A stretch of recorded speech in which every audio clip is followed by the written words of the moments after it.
नमस्कार दोस्तों, आज हम आपको 19 मार्च 2024 सुबह के मुख्य समाचार प्रस्तुत करेंगे। कृपया नीचे कमेंट करके बताएं कि आप किस क्षेत्र से हिमाचल न्यूज सुन रहे हैं। हिमाचल के विकास, पर्यटन और सामाजिक क्षेत्र की ताज़ा जानकारी के लिए हमारे चैनल को सब्सक्राइब करें और अपडेट के लिए हमें फॉलो करें। अपने समाचार वीडियो हमारे साथ साझा करें, चाहे वह स्थानीय घटनाएं हों, दिलचस्प कहानियां हों या कुछ भी रोमांचक हो, हम जानना चाहते हैं। बेझिझक अपने वीडियो लिंक छोड़े या हमें टैग करें। आइए जुड़े रहें और उन कहानियों को साझा करें जो मायने रखती हैं। समाचार नंबर 1, फर्जी कस्टमर केयर नंबर से भी ठगी का खतरा, शिमला साइबर सेल ने किया अलर्ट। ऑनलाइन वेबसाइट पर फर्जी कस्टमर केयर नंबर से साइबर सुरक्षा का खतरा बढ़ गया है। अगर आप बैंकों में खाता धारक हैं और अपनी बैंक शाखा का कस्टमर केयर नंबर गूगल से खोजते हैं तो ऐसा न करें। अपनी समस्याओं को सुलझाने के लिए आप जो नंबर निकाल रहे हैं वह आपकी परेशानी और बढ़ा सकता है। अभी हाल ही में बैंकों की ओर से एडवाइजरी जारी की गई है, जिसमें बताया है कि इंटरनेट पर कस्टमर केयर नंबर सर्च करने पर जो नंबर आते हैं उनमें अधिकतर नंबर फर्जी होते हैं। अगर आप इन फर्जी नंबरों पर कॉल करते हैं तो आपके जरिए दी गई जानकारी से आप धोखाधड़ी का शिकार बन सकते हैं। साइबर क्राइम को अंजाम देने वाले ठगों ने देश के बड़े बैंकों के फर्जी कस्टमर केयर नंबर इंटरनेट पर अपलोड कर रखे हैं। जब कोई कस्टमर इन नंबर्स पर कॉल करता है तो साइबर ठग बैंक अधिकारी बनकर आपसे सारी डिटेल्स ले लेते हैं और फिर कुछ ही समय में आपका अकाउंट खाली कर देते हैं। साइबर ठगों से बचने को लेकर साइबर सेल शिमला ने भी एडवाइजरी जारी की है। बचने का उपाय। DIG cyber crime Mohit Chawla का कहना है कि अगर आपको बैंक से किसी भी तरह का काम है तो आप बैंक की ऑफिशियल वेबसाइट पर जाएं और वहां दिए नंबरों पर ही संपर्क करें। इसके अलावा बैंक के दस्तावेजों पर भी ये नंबर्स मौजूद होते हैं। कभी आपको थोड़ा भी संदेह हो तो फौरन ही केंद्र सरकार के स्पेशल साइबर अपराध रोधी शिकायत नंबर 155260 पर कॉल करें और पूरी जानकारी दें। समाचार नंबर 2, भाजपा में शामिल हो सकते हैं बागी कांग्रेस विधायक, भाजपा में हलचल तेज, रात को अहम बैठकें। विधानसभा स्पीकर कुलदीप पठानिया द्वारा अयोग्य घोषित किए गए 6 कांग्रेस विधायक अब भाजपा में शामिल हो सकते हैं। सोमवार को सुप्रीम कोर्ट से इन्हें फौरी राहत के तौर पर स्टे नहीं मिला है। अगली सुनवाई 6 मई को है और उतना इंतजार करने के मूड में ये विधायक भी अब नहीं है।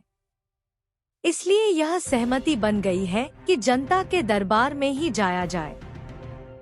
उधर हिमाचल बीजेपी में हलचल तेज हो गई है।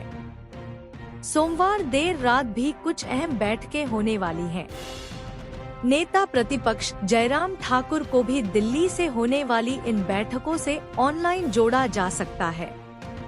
अगले 2 दिन के भीतर भाजपा ज्वाइन करने का फैसला हो जाएगा। राज्यसभा सांसद हर्ष महाजन दिल्ली में ही हैं और जेपी नड्डा के साथ इन विधायकों को लेकर संपर्क में है। हिमाचल भाजपा के भी कुछ विधायकों को दिल्ली बुलाया गया है। पार्टी की राज्य इकाई का भी यही मत है कि यदि उपचुनाव लड़ा है तो लोकसभा चुनाव के साथ ही लड़ा जाए। यही फीडबैक दिल्ली भी भेज दिया गया है।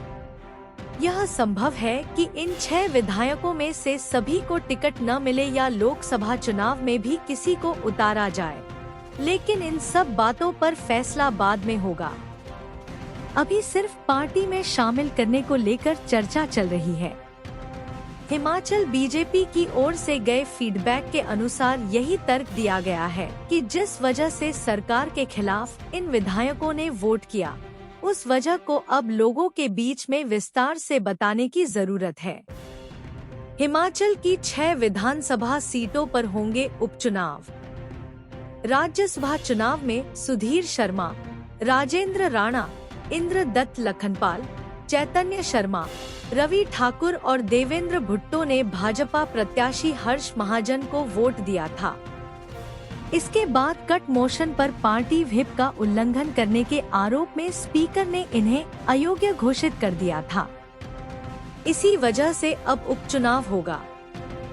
जिन 6 विधानसभा सीटों पर उपचुनाव होगा, उनमें सुधीर शर्मा की धर्मशाला सीट, राजेंद्र राणा की सुजानपुर, इंद्रदत्त लखनपाल की बड़सर, चैतन्य शर्मा की गगरेट, देवेंद्र भुट्टो की कुटलहड़ और रवि ठाकुर की लाहौल स्पीति सीट शामिल हैं। समाचार नंबर 3। प्रदेश हाई कोर्ट में हाटियों के मामले पर सुनवाई टली, अब याचिका पर 27 मई को होगा फैसला। प्रदेश हाई कोर्ट में सिरमौर जिला के ट्रांसगिरी क्षेत्र के हाटियों को जनजाति का दर्जा देने को चुनौती देने वाली याचिका पर सुनवाई टल गई। हाई कोर्ट ने इस संबंध में जारी कानून के अमल पर रोक लगा रखी है। कोर्ट ने अगली सुनवाई तक इस रोक को बढ़ाने के आदेश जारी किए। कोर्ट ने जनजातीय विकास विभाग हिमाचल प्रदेश के 1 जनवरी 2024 को जारी उस पत्र पर भी रोक लगाई है, जिसके तहत उक्त क्षेत्र के लोगों को जनजातीय प्रमाण पत्र जारी करने बाबत जिलाधीश सिरमौर को आदेश जारी कर दिए थे। मुख्य न्यायाधीश MS रामचंद्र राव व न्यायाधीश ज्योत्सना रिवाल दुआ की खंडपीठ के समक्ष सुनवाई हुई। सुनवाई के दौरान केंद्र सरकार द्वारा इस मामले से जुड़ी याचिकाओं का जवाब दायर करने लिए अतिरिक्त समय की मांग की गई, जिस कारण मामले पर सुनवाई 27 मई के लिए टल गई। यह मामला वर्ष 1995, 2006 व 2017 में ट्रांसगिरी क्षेत्र के लोगों को जनजातीय क्षेत्र का दर्जा दिए जाने बाबत केंद्र सरकार के समक्ष भेजा गया था और केंद्र सरकार ने हर बार इस मामले को 3 प्रमुख कारणों से नकार दिया था। इन कारणों में एक तो उक्त क्षेत्र की जनसंख्या में एकरूपता का न होना बताया गया, दूसरा हाटी शब्द सभी निवासियों को कवर करने वाला एक व्यापक शब्द है, जबकि तीसरा कारण था कि हाटी किसी जातीय समूह को निर्दिष्ट नहीं करते हैं। कोर्ट ने कानूनी तौर पर इन्हें जनजातीय क्षेत्र का दर्जा दिया जाना प्रथम दृष्टया वाजिब नहीं पाया है। याचिका में आरोप लगाया है कि बिना जनसंख्या सर्वेक्षण के ही उक्त क्षेत्र की जनजातीय क्षेत्र घोषित कर दिया। अलग अलग याचिकाओं में यह दलील दी गई है कि वे पहले से ही अनुसूचित जनजाति व अनुसूचित जाति से संबंध रखते हैं। देश में आरक्षण नीति के अनुसार अनुसूचित जनजाति और अनुसूचित जाति एवं अन्य पिछड़ा वर्ग को पहले से ही मौजूदा कानून के तहत क्रमशः 15 और 27% आरक्षण मिल रहा है। SC और ST अधिनियम में संशोधन के साथ ही हिमाचल प्रदेश में सिरमौर जिले के ट्रांसगिरी क्षेत्र के सभी लोगों को आरक्षण मिलना शुरू हो जाना था। केंद्र सरकार ने 4 अगस्त को जारी अधिसूचना के तहत ट्रांसगिरी क्षेत्र के हाटी को अनुसूचित जनजाति में शामिल कर दिया था। समाचार नंबर 4। प्यारी बहना सुख सम्मान निधि योजना। चुनाव आयोग के निर्देश पर विभाग ने फॉर्म से हटाए इंदिरा सुक्खू के फोटो। प्रदेश में इंदिरा गांधी प्यारी बहना सुख सम्मान निधि योजना के तहत मिलने वाले 1500 के फॉर्म पर विवाद हो गया है। लाहौल स्पीति से शुरुआत करने के बाद पूरे प्रदेश में ये स्कीम लागू हो गई थी, लेकिन जो महिलाओं को दिए जा रहे थे उनमें में CM सुक्खू और पूर्व PM इंदिरा गांधी की फोटो लगी हुई थी। अब विभाग की वेबसाइट पर बिना फोटो के फॉर्म अपलोड हो रहे हैं। ऐसे में बिना फोटो के फॉर्म तहसील कल्याण कार्यालय में जमा होंगे, लेकिन मामलों पर आगामी कार्रवाई आचार संहिता हटने के बाद होगी। उधर इस योजना को लेकर अलग अलग जिलों में असमंजस की स्थिति बनी है। कारण यह है कि भाजपा इसे कोड ऑफ कंडक्ट का उल्लंघन बता रही है और इसको लेकर चुनाव आयोग को शिकायत भी भेज दी गई है। इस शिकायत में भाजपा ने आरोप लगाए हैं कि इसमें सरकार की योजनाओं का प्रसार किया गया है। वहीं कई जिलों की बात करें तो एसडीएम और तहसील कार्यालयों में फॉर्म लेने से इनकार किया जा रहा है।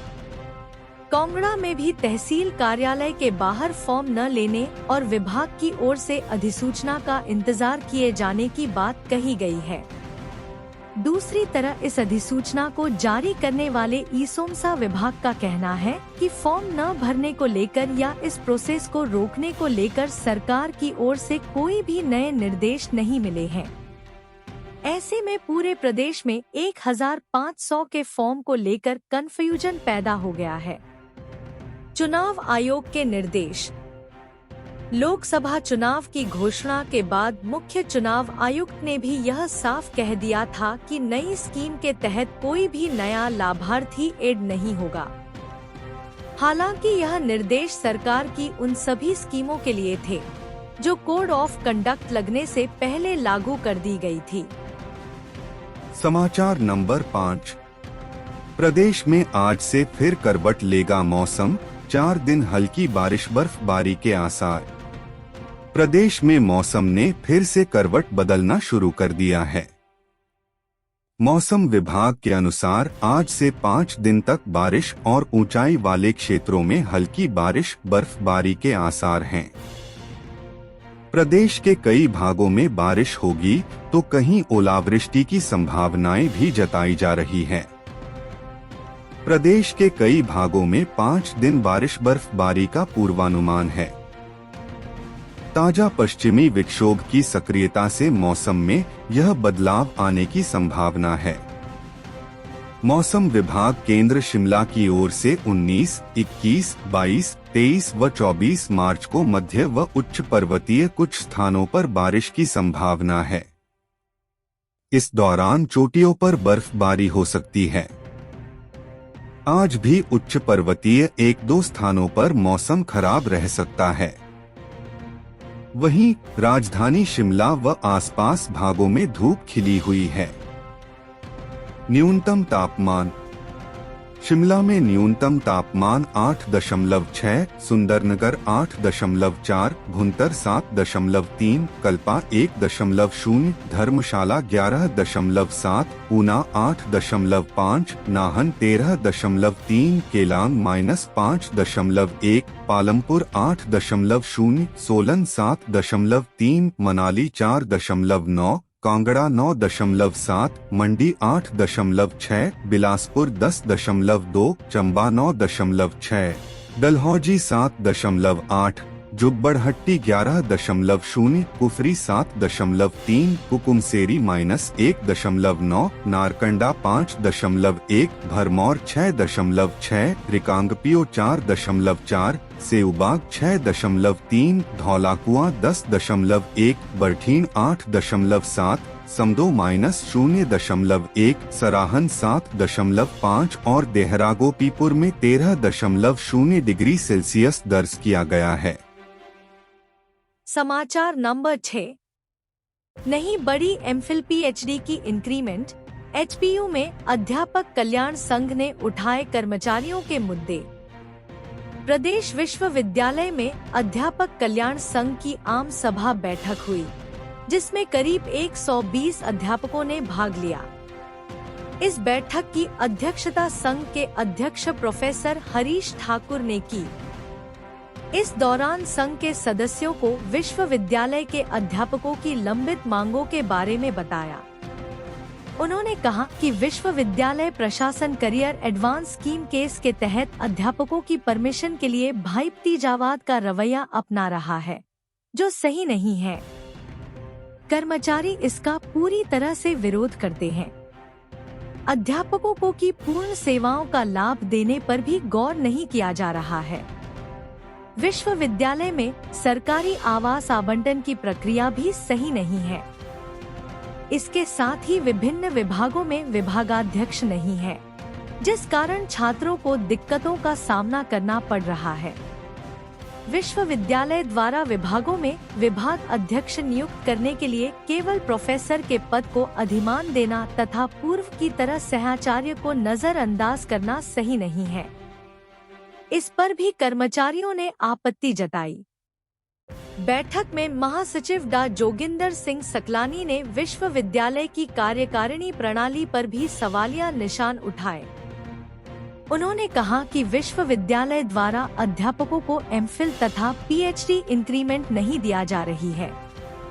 उन्होंने यूएलएस जैसे विभागों में अध्यापकों को पीएचडी करवाने की अनुमति न देने पर भी चिंता जाहिर की। समाचार नंबर 7। आबकारी विभाग की टीम ने बाटलिंग प्लांट में दबिश देकर शराब से लदे ट्रक को किया जब्त। राज्य कर एवं आबकारी आयुक्त डॉक्टर यूनुस ने आज यहां बताया कि विभाग की जिला ऊना की टीम ने गुप्त सूचना के आधार पर आज एक बाटलिंग प्लांट के निरीक्षण के दौरान शराब से भरे ट्रक को जब्त किया। इस ट्रक में शराब की 474 पेटियां 4274 लीटर पाई गयीं। बाटलिंग प्लांट के निरीक्षण के दौरान भी अनियमितताएं पाई गयीं, जिसके उपरांत विभाग ने कार्रवाई करते हुए 1,28,033 litre extra neutral alcohol, Bharat निर्मित विदेशी शराब और देशी शराब का स्टॉक कब्जे में लेने के उपरांत प्लांट को सील कर दिया। उन्होंने बताया कि इस मामले में हिमाचल प्रदेश आबकारी अधिनियम के तहत मामला दर्ज कर आरोपियों के खिलाफ कार्रवाई की जा रही है। जिला ऊना में विभाग की टीम द्वारा की गई कार्रवाई का नेतृत्व उपायुक्त राज्य कर एवं आबकारी जिला ऊना विनोद डोगरा ने किया।